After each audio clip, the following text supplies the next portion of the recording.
Salut tout le monde, Sébastien Fracquier, consultant, formateur, coach. Aujourd'hui, vidéo 3 sur 7 sur un sujet vraiment super important qu'on m'a posé il y a quelques temps en arrière, c'est comment gérer ses priorités. Donc voilà un sujet qui concerne énormément de monde, on est tous concernés par ça, comment je vais faire pour gérer mes priorités. Vous connaissez certainement tous, pour entrer dans le vif du sujet, ce petit schéma. Petit schéma où on a important, urgent, pas urgent mais important, pas important, urgent, pas important, pas urgent.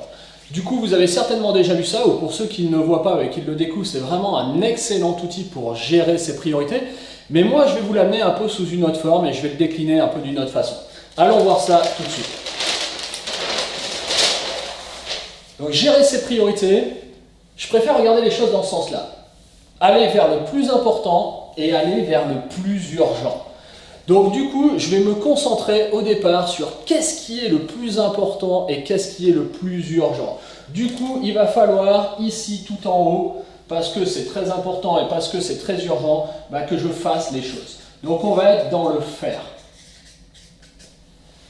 Faire, priorité absolue, passage à l'action immédiatement, il ne va pas falloir traîner, c'est une priorité, il va falloir y aller, s'engager et le faire le plus rapidement possible. Si c'est vraiment important, si c'est vraiment urgent, alors il va falloir passer à l'action. Mettez-vous ça en tête, quand c'est urgent et important, hop, je me mets en marche, je mets un pied devant l'autre et je passe à l'action. C'est super important et ça va vraiment vous aider à dégager ça de votre calendrier. Maintenant, tout n'est pas super important et tout n'est pas super urgent. Il y a peut-être des choses qui vont être importantes, mais un peu moins urgentes. Alors comment je fais quand c'est important, mais que c'est un peu moins urgent? Eh bien, le plus simple, mes amis, c'est de le planifier, de le mettre peut-être dans mon Google Agenda pour ceux qui ont suivi ma conférence et qui l'ont vu sur Internet. Du coup, je parlais de ça justement, de prendre rendez-vous avec soi-même. Je disais, mais du coup, on peut faire ça pour tout un tas de choses et de le caler dans son agenda électronique, si vous en avez un, ou dans un agenda papier, peu importe. Mais du coup, planifiez-le. Donc du coup, deuxième verbe très important ici, planifier. Planifier comme ça va nous permettre déjà de nous libérer l'esprit et ça c'est vraiment d'une grande valeur et d'une grande richesse parce que je sais que c'est calé dans le temps, je sais que c'est planifié, je peux souffler tranquille, ça va être en ordre de marche, ça va être posé sur le papier ou sur l'agenda électronique et du coup moi je peux me libérer l'esprit. Et puis en temps venu, en temps et en heure, je vais pouvoir passer à l'action et le faire puisque c'était planifié et prévu. Donc du coup, quand c'est important mais que c'est pas trop urgent, je planifie. Ok, troisième cas, si c'est vraiment urgent, mais pas trop important. Donc on est en bas, ici, c'est pas trop important, mais par contre, c'est vraiment urgent. Il y a une solution assez simple pour ça, qui n'est peut-être pas au premier abord ce que l'on pense, surtout quand on est un auto-entrepreneur ou surtout quand on est à travailler pour son compte. Et pourtant, on peut réfléchir à des solutions dans ce sens-là. Je le conseille vraiment. C'est le fait de déléguer. Quand vous pouvez, n'hésitez pas.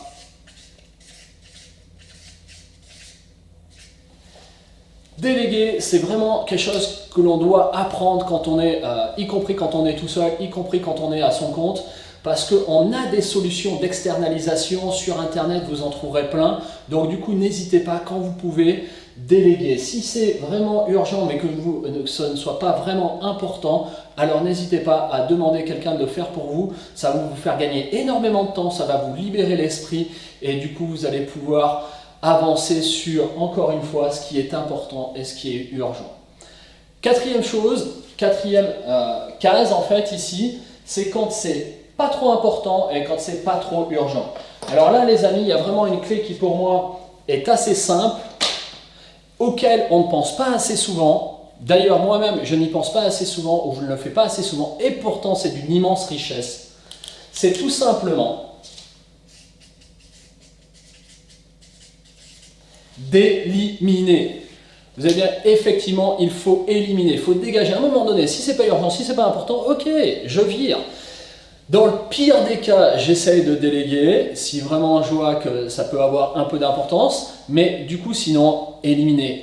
Je pourrais juste faire une vidéo sur ça, sur éliminer les choses qui ne sont pas importantes et pas urgentes, qui nous bouffent vraiment, qui nous prennent un temps de folie, sur lequel on s'attache, sur lequel on met du temps, et qui nous rapporte au fond pas grand chose. Donc du coup les amis, ça c'est vraiment une des clés aussi pour vraiment gérer ses priorités, c'est d'éliminer tout ce qui n'est pas important et pas urgent.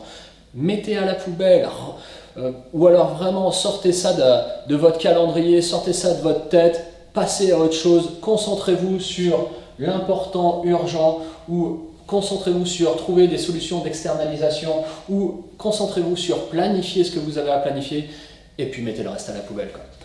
Voilà, c'était juste un petit aperçu rapide, mais je pense assez efficace pour tout un chacun de comment gérer ses priorités entre ce qui est urgent, important, pas important. Rendez-vous à la vidéo 4 sur 7 qui va arriver incessamment sous peu. D'ici là, prenez soin de vous. Salut tout le monde!